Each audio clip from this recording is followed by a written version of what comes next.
Mesdames et messieurs, bonsoir. Comme vous le savez, la 74e session de l'Assemblée générale des Nations unies s'est tenue hier, jeudi, avec l'allocution du chef de l'État, Félix-Antoine Tshisekedi, un discours de plus de 35 minutes pour lequel Félix Tshisekedi a pu marquer de sa présence. Je propose de suivre le résumé du discours du chef de l'État dans ces papiers faits par Fiston Gali. De son Excellence Félix-Antoine Tshilombo Tshisekedi. Pour son tout premier discours du haut de la tribune des Nations Unies à l'occasion de la 74e Assemblée générale de cette organisation tenue à New York aux USA, le président de la République n'est pas allé sur le dos de la cuillère. Pas d'ambiguïté, Félix Tshisekedi a été précis et clair dans ses propos. Le chef de l'État a évoqué ce qu'il qualifie les grandes priorités sociales inscrites dans son mandat, notamment la gratuité de l'enseignement de base déjà effectif sur toute l'étendue du pays dans le secteur public, mais aussi la santé où le président de la République promet une couverture santé universelle. Faire progresser le chantier de la couverture santé universelle, nous espérons ainsi qu'à la fin de l'année prochaine, plus de 8 millions de Congolais supplémentaires auront accès à un système efficace de couverture maladie.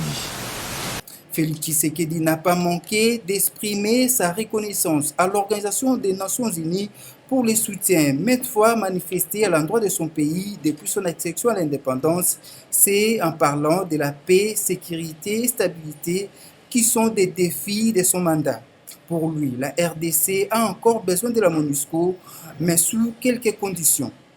La République démocratique du Congo a encore besoin de la MONUSCO, mais d'une MONUSCO non pléthorique, bien équipée, forte et dotée d'un mandat adapté à l'image de la brigade d'intervention rapide qui avait jadis aidé à mettre en déroute le mouvement rebelle de M23. Parlant de la réforme du système des Nations Unies, Félix Tshisekedi tient à ce que le processus aboutisse et que l'Afrique ait un siège permanent au Conseil de sécurité. Il n'est pas juste, en effet, que l'Afrique demeure la seule région du monde sans représentation permanente au sein du Conseil de sécurité, alors que l'essentiel des enjeux démographiques, sociaux et environnementaux de la planète sont intrinsèquement liés à notre continent.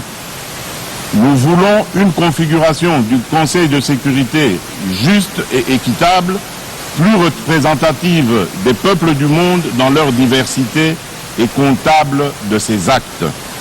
La réduction de la pauvreté, la protection de l'environnement, l'exploitation réglementée du sous-sol congolais, tous ces sujets ont été évoqués par Félix Tshisekedi, qui n'a pas manqué de donner une position claire et nette de sa vision au cours de cette prise de parole historique.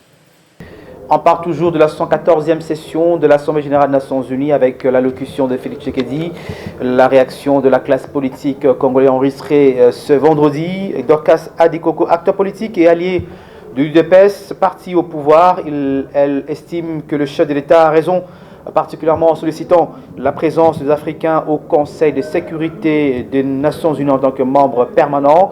Je propose de suivre ces propos recueillis par Dadi Louis Ndamo. Oui, le président, il a brossé tout hier.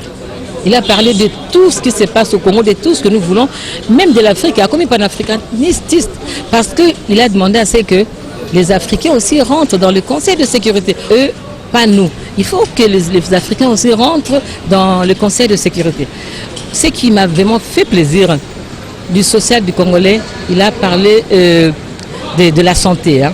Je pense qu'il a dit qu'il faut qu'on trouve une solution pour le problème de la santé. Je pense qu'il parlait du carte de droit que les Congolais avaient dans le temps. Vous allez à l'hôpital, vous êtes malade, ce n'est pas l'argent qu'on vous demande, vous présentez une carte de droit. Pour cette carte, ils vous reçoivent, ils vous traitent, ils vous donnent même des médicaments. Le président a parlé de l'écologie. Mon Dieu, c'était fantastique. Parce que, vous savez, dans pas très longtemps, hein, au monde, là, dans ce monde, il y aura beaucoup de problèmes. Déjà, le problème du réchauffement climatique, nous le savons tous. Et maintenant, les Occidentaux qui polluent avec leurs industries, ils nous demandent de ne pas couper abusivement des arbres. C'est vrai, moi aussi je suis écologiste, c'est ça notre combat. Mais en échange, nous n'allons pas couper les arbres parce que vous savez, chez nous en Afrique, chez nous au Congo, la cuisine s'est fait souvent avec des arbres qu'on coupe pour faire des braises et puis des petites branches pour préparer avec. Si on ne coupe pas, comment on va faire à manger? Nous allons mourir. Il faut en échange que ces Occidentaux sachent quoi nous donner en échange. Il a parlé du gaz, j'ai entendu le président Fachi parler. Il a parlé aussi de nos minéraux. Nos minéraux. Oui, nous avons presque tout, comme on le sait. Nous avons été bénis par Dieu, c'est un pays béni. Mais ça ne se voit pas, ça ne se palpe pas par la population congolaise. Il a bien dit maintenant, vous allez extraire des minéraux, c'est vrai, mais ça va être transformé chez nous.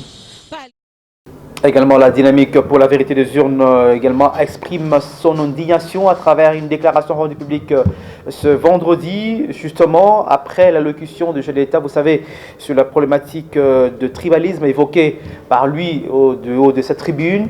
Et également l'affaire 15 millions que la dynamique pour la vérité des urnes qui soutient Martin Fayulu s'est exprimé quant à ce. Je pourrais suivre le secrétaire exécutif permanent de la dynamique pour la vérité des urnes, Jean-Félix Senga. Il est au micro de Rebecca Kalombo. Suivez.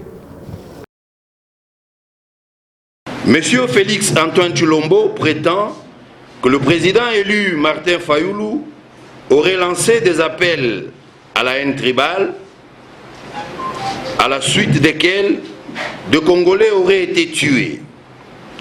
La DVI met au défi Monsieur Félix Antoine Tshilombo de rappeler à la conscience nationale un seul mot, un seul propos, une seule parole, un seul discours du président élu Martin Fayulu, où il est question d'incitation à la haine tribale ou d'appel au meurtre de Congolais appartenant à la même tribu que lui. La DVI demande à M. Félix Antoine Tshilombo de publier dans le meilleur délai un rapport d'enquête qui révèle dans le détail ce meurtre tribal et dont l'incitateur serait le président élu Martin Fayulu. La DVI se réserve le droit de tirer toutes les conséquences de ces imputations gravement dommageables. Pour la DVI, un homme d'État n'a pas une communauté tribale ou régionale, car sa communauté, c'est la nation tout entière.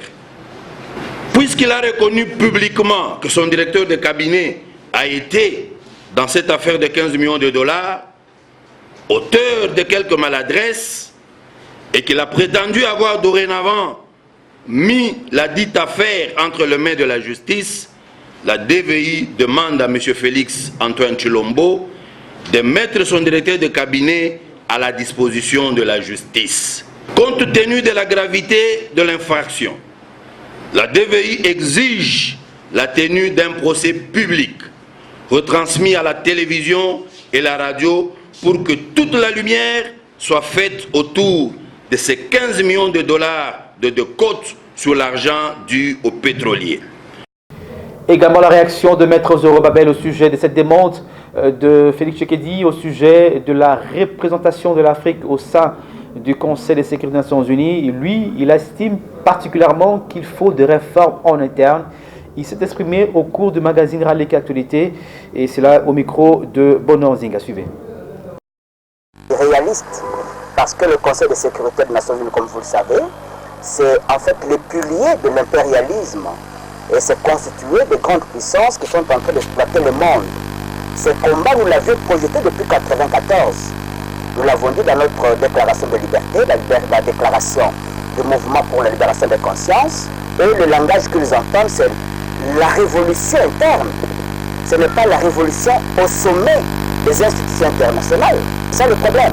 Donc c'est à l'interne que le président de la République devait commencer des réformes au niveau de la Constitution pour permettre à ce qu'on soit très fort d'abord à l'interne et poser des problèmes au niveau international.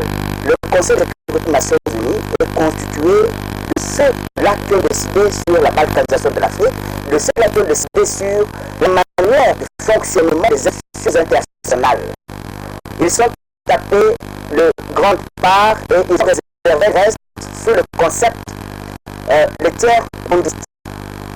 Et je crois que si Mobutu s'est battu pour changer la donne des tiers-mondistes, ce n'est pas aujourd'hui que ça va changer sans aucun combat à l'interne. Le problème n'est pas au niveau du Conseil de sécurité ou de la chaire des Nations Unies. Il faut poser ce problème. Le problème, c'est que vous avez pris, on a pris le pouvoir aujourd'hui. Nous saluons que c'était, ou qu'il y a eu du, ou que c'était un pouvoir où il y a eu des arrangements, mais juste pour sauver une fusion de sang. C'est du point de vue interne d'abord. Nous avons par exemple proposé au président de la République actuelle l'institution du ministère des Affaires religieuses. Mais ça allait dans le sens de ce qu'il veut proposer, mais au niveau des institutions internationales. À l'occasion de la journée mondiale de la contraception célébrée, vous savez, le 26 septembre de chaque année, le ministère provincial de la Santé de la ville-province de Kinshasa lance une campagne d'offres gratuites de services de planification familiale dans la capitale. Madame Bernadette Panzou, ministre provinciale, lance ce message. Suivez. Le 26 septembre de chaque année, le monde célèbre la journée internationale de la contraception. Cette pratique qui désigne l'emploi de moyens visant à empêcher qu'un rapport sexuel entraîne une grossesse. Ainsi, étant donné que la force d'un État dépend aussi du nombre de sa population, il faut que cette dernière croisse relativement à tous les critères visant la croissance d'une nation. C'est dans ce cadre que le ministère provincial de la Santé de la ville de Kinshasa a lancé à partir de ce jeudi 26 septembre 2019 la campagne d'offres gratuites de services de planification familiale. L'organisation de la campagne d'offres gratuites de services de planification familiale dans quelques centres de santé de la ville de Kinshasa du 26 septembre au 5 octobre 2019 est une opportunité pour les Kinoises et Kinois à participer massivement à cette campagne afin de tirer profit des méthodes de planification préconisées. La contraception peut s'intégrer dans une stratégie de contrôle des naissances ou de la planification familiale. La Fondation Fikiri Solidarité Développement vient de mettre fin au calvaire de la population de Kinshasa, mettant à sa disposition un site de forage pouvant desservir 45 000 mètres cubes d'eau. La satisfaction de la population était au comble. Suivez plutôt le reportage pour le plus ample détail.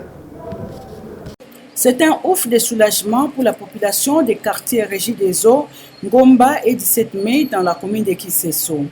Elle vient de bénéficier d'un site de forage qui dessert 45 000 mètres cubes d'eau, œuvre de la Fondation Fikiri Solidarité Développement, mettant ainsi fin à son calvaire de manque d'eau.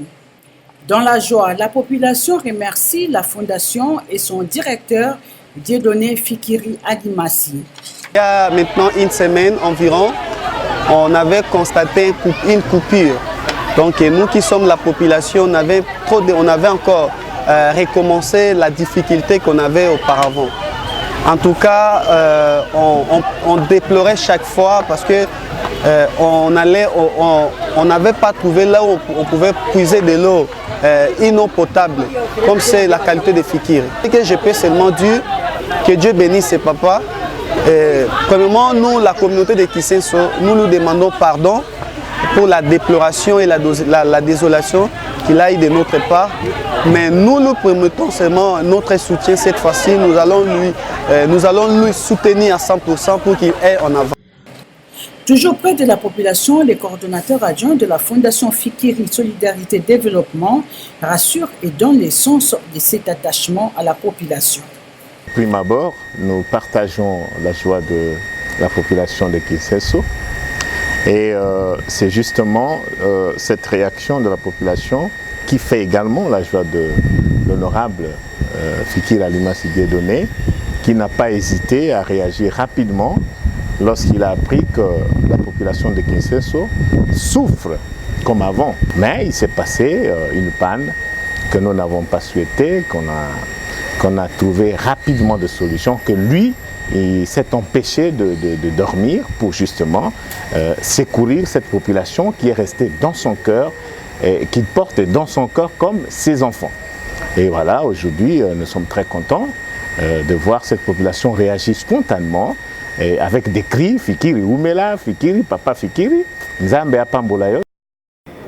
Le professeur Omer Kyota Koutoumissa, ministre honoraire de l'enseignement national et président du Parti national du renouveau pour le développement, a effectué ce vendredi une visite au mausolée du grand leader Etienne Tshisekedi à Lumumba. Objectif de cette visite, honorer la mémoire du sphinx de Limete, déjà disparu, vous savez, il y a plus de 3 ans. Véronia Tamissimbi pour Le Point. Gerbe de fleurs en main et visage très ému, c'est dans cette attitude que le professeur Omer Kyota Koutoumissa, ministre honoraire de l'Éducation nationale et président du Parti national du renouveau pour le développement, a effectué une visite ce vendredi 27 septembre au mausolée du sphinx de Limete, Etienne Tshisekedi wa Mulumba, disparu il y a de cela 3 ans. Accompagné de quelques membres de son parti, le président du PNRD a inscrit cette visite dans le souci d'honorer la mémoire de grands leaders de l'opposition, Etienne Tshisekedi. Pour immortaliser son passage dans ce mausolée, le professeur Kyota a écrit un message dans le livre d'or en guise de reconnaissance de l'œuvre accomplie par ce grand homme qui a fait de la démocratie son cheval de bataille durant toute sa vie sur Terre. Dans son mot de circonstance, le président du PNRD donne ici le sens de sa visite du lieu où repose pour l'éternité le leader Maximo. Nous sommes venus honorer la mémoire du plus illustre acteur politique de notre pays. Au moment du décès de la dépouille, nous n'étions pas disponibles, mais on a dit même plus tard, nous devons absolument arriver là-bas. Vous entendez les gens parler, qu'est-ce qu'ils disent? Le peuple d'abord. Ah, vous savez que nous sommes dans la lutte contre la corruption. Hein? Essentiellement sur la lutte contre la corruption. On était content d'entendre le nouveau président axé sur ce sujet-là. Eh bien, nous pensons que c'est là que nous pouvons être le plus utile. Il est de noter que le PNRD compte poursuivre le combat de la démocratie mené par le docteur Etienne Tshisekedi. Et puis l'ambassadeur André Alain Atundu, l'un des communicateurs du Front commun pour le Congo, FCC, s'est entretenu hier, jeudi, avec un groupe de professionnels de médias. Plusieurs sujets brûlants d'actualité au centre de ces face-à-face, comme nous le dit Fiston Gallet dans ce reportage. D'entrée léger, le communicateur du Front commun pour le Congo rend un hommage à l'ancien président français Jacques Chirac, décédé le jeudi 26 juillet à Paris. C'est un ami de l'Afrique et de la RDC, un homme de conviction et d'ambition qui vient de quitter la terre des hommes, dit-il. Concernant la fameuse affaire de détournement de 15 millions de dollars et l'intervention du président de la République sur le sujet aux médias français TV5, l'ambassadeur André Alain Atundu estime que le chef de l'État a intervenu de la belle manière. C'est à la justice de faire son travail. André Alain Atundu a également évoqué la libéralisation du secteur de l'énergie en RDC, mais aussi l'avenir des relations FCC-Cash.